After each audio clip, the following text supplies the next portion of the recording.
অসমীয়াৰ বিৰুদ্ধে গৈ পেলাই তেওঁলোকে ন্যায়ালয় বিচাৰিছে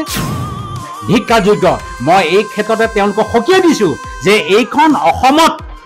অসমৰ অন্ন বায়ু সেৱন কৰি ন্যায় যদি প্ৰতিটো মুহূৰ্তত অসমীয়াক আক্ৰমণ কৰিবলৈ সুযোগ বিচাৰি ফুৰে তেতিয়াহ'লে সেইটো আমি কেতিয়াও মানি ল'ব নোৱাৰিম ক'বই লাগিব যে শিৱসাগৰত কিছুমান সংগঠনে ন্যায় বিচাৰি ঘৰে ঘৰে গৈছে তাৰ কাৰণেতো সমগ্ৰ অসমীয়া জাতি দায়ী নহয় আৰু সেই যদি আলম লৈ এই ন্যায় যুৱকসকলে যদি অসমীয়াক যুৱকক আক্ৰমণ কৰিছে তেতিয়াহ'লে এইটো গৰিহণাৰ যোগ্য এই আক্ৰমণ বা প্ৰত্যাক্ৰমণ কেতিয়াও সমৰ্থনযোগ্য নহয় মই এটা কথা ক'বই লাগিব খিলঞ্জীয়া সুৰক্ষা সমিতিৰ সভাপতি হিচাপে ডক্টৰ বিমলজ্যোতি বৰদলৈ যে অসম চৰকাৰে বৰ্তমান সময়ত চৰকাৰী ভূমিবিলাকত উচ্ছেদ কৰি আছে মই একাষাৰতে সমৰ্থন কৰিছোঁ কাৰণ চৰকাৰৰ মাটি সেয়া বন বিভাগৰে হওক বা অন্য মাটিয়ে হওক এই মাটিসমূহ যে চৰকাৰে উচ্ছেদ কৰিছে তাত দ্বিমত নাই আৰু সেয়া হিন্দুৱে হওক বা বঙালীয়ে হওক বা মিয়াই হওক উচ্ছেদ কৰিলে আমি সমৰ্থন জনাবই লাগিব কিন্তু ইয়াৰ অৰ্থ এইটো নহয় যে উচ্ছেদ কৰিলে বুলিয়েই সেই উচ্ছেদ কেনেকৈ কৰিছে সেইটো আমি চাব লাগিব যধে মধে উচ্ছেদ কৰিলেতো নহ'ব মানুহখিনি হাৰাশাস্তি কৰি পেলাই যধে মধে উচ্ছেদ কৰি পেলাই তেওঁলোকক কষ্ট দি চৰকাৰে এইটো বাহ ল'বলৈ বিচাৰিলে নহ'ব আমি বিচাৰিম এইটোৱে খিলঞ্জীয়া সুৰক্ষা সমিতি সভাপতি হিচাপে যে উচ্ছেদ কৰক আমি সমৰ্থন কৰিছোঁ কিন্তু উচ্ছেদটো নিয়ম মাফিক হ'ব লাগিব নিয়মানুবৰ্তিতা ৰক্ষা কৰি সেই মানুহখিনিক উচ্ছেদ কৰিব লাগিব গতিকে এই উচ্ছেদ কোনে কৈছে চৰকাৰে কৰিছে আজি যিমানবিলাক ঠাইত মিয়া উচ্ছেদ কৰিছে চৰকাৰে কৈছে তাততো হিন্দুবিলাক বা আমি অসমীয়াটো দায়ী নহয় এটা কথা ক'বই লাগিব যে শিৱসাগৰত কিছুমান সংগঠনে মিয়া বিচাৰি ঘৰে ঘৰে গৈছে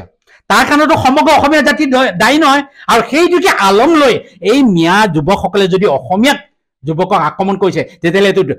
গৰিহণাৰ যোগ্য ধিক্কাৰযোগ্য মই এই ক্ষেত্ৰতে তেওঁলোকক সকীয়াই দিছো যে এইখন অসমৰ অন্ন বায়ু সেৱন কৰি মিয়াই যদি প্ৰতিটো মুহূৰ্তত অসমীয়াক আক্ৰমণ কৰিবলৈ সুযোগ বিচাৰি ফুৰে তেতিয়াহ'লে সেইটো আমি কেতিয়াও মানি ল'ব নোৱাৰিম গতিকে সকীয়াই দিছো ভৱিষ্যতে অনাগত দিনবোৰত মিয়াই যাতে তেনেধৰণৰ ভুল কেতিয়াও নকৰে আমি পুনৰ সকীয়াই দিছো যে চৰকাৰে উচ্ছেদ কৰিছে আমি অসমীয়া উচ্ছেদ কৰিবলৈ তাত হাত দাঙি যোৱা নাই চৰকাৰে উচ্ছেদ কৰিছে তাত হিন্দুসকল জড়িত নহয় দুই এটা মুছলিমীয় পাবত গজা সংগঠনে উচ্ছেদ কৰিছে আমি তেওঁলোককো ধিক্কাৰ দিছো কাৰণ তেওঁলোকে যে ঘৰে ঘৰে মিয়া বিচাৰি গৈছে সেইটো তেওঁলোকৰ সংগঠনৰ কাম নহয় সেইটো চৰকাৰৰ কাম গতিকে সেইটোকো আমি ক'বই লাগিব গতিকে মই আজি এই সময়ত তেওঁলোকক আহ্বান জনাইছো তেওঁলোকে যেন ভৱিষ্যতে এনেধৰণৰ দুষ্কাৰ্যৰ পৰা বিৰত থাকে আৰু বিৰত থাকি অসমীয়া সমাজৰ লগত অসমৰ যি সুখ দুখ অসমীয়া মানুহৰ যি সুখ দুখ তাত তেওঁলোকে একত্ৰীকৰণ হৈ পেলাই অসমীয়াৰ লগত হাতত হাত মিলাই আগবাঢ়ি যাব বুলি পেলাই মই দৃঢ় বিশ্বাস কৰিছো আৰু মই তেওঁলোকক অনুৰোধ জনাইছো নহয় তিনি গগৈ যদি উচ্ছেদ কাৰ্য সমৰ্থন কৰা নাই সেইটো তেওঁলোকৰ ভুল এটা কাৰণে ভুল যে বন বিভাগত যদি চৰকাৰী মাটি আছে সেই চৰকাৰী মাটি বাংলাদেশীয়ে হওক বা মিয়াই হওক উচ্ছেদটো কৰিবই লাগিব কাৰণ সেয়া চৰকাৰৰ মাটিয়ে গতিকে তাত আকৌ আমি উচ্ছেদৰ বিৰোধিতা কৰিলে কেনে হ'ব সেইটোতো কেতিয়াও সমৰ্থনযোগ্য নহয় উচ্ছেদৰ আমি বিৰোধিতা কৰিব লাগিব হয় তেওঁলোকৰ নথি পত্ৰ নোচোৱাকৈ তেওঁলোক বিদেশী নে স্বদেশী নে বাংলাদেশী এই কথাখিনি পুংখানুপুংখভাৱে বিশ্লেষণ নকৰাকৈ যদি উচ্ছেদ কৰি পেলাই সেই মানুহখিনিক হাৰাশাস্তি দিছে তেতিয়াহ'লে আমি তাৰ বিৰোধ কৰিমেই কিন্তু উচ্ছেদক আমি বিৰোধ নকৰোঁ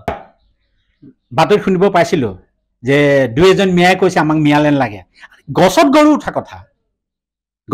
উঠা কথা যে এইখন অসম কাৰ নাছিল এইখন অসম এটা সময়ত ভূমিপুত্ৰ অসম আছিলে আৰু ইয়াতে এতিয়া আমি সেই ভূমিপুত্ৰসকলে অন্যান্য অনা অসমীয়াৰ লগত লগ লাগি আমি সমিলি মিলাই বাস কৰিছোঁ কিন্তু ন্যায় সাহস কেনেকৈ কৰিলে যে অসমত থাকি অসমৰ অন্ন বায়ু সেৱন কৰি অসমীয়াৰ বিৰুদ্ধে গৈ পেলাই তেওঁলোকে মিয়ালেণ্ড বিচাৰিছে কি আচৰিত কথা তেওঁলোকে মিয়ালেণ্ড বিচাৰিবলৈ সাহস ক'ৰ পৰা পালে তেওঁলোক অতীতত ক'ৰ আছিলে যদি অসমত থাকি অসমীয়াৰ লগত মিলিজুলি খাব নোৱাৰে তেতিয়াহ'লে তেওঁলোকৰ